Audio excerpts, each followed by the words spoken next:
وكان الله غفورا رحيما. ومن تاب وعمل صالحا فإنه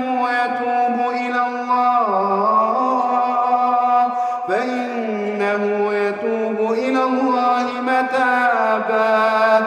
والذين لا يشهدون الزور وإذا مروا باللغو مروا كراما. والذين إذا ذكروا بآيات ربهم لم يخروا عليها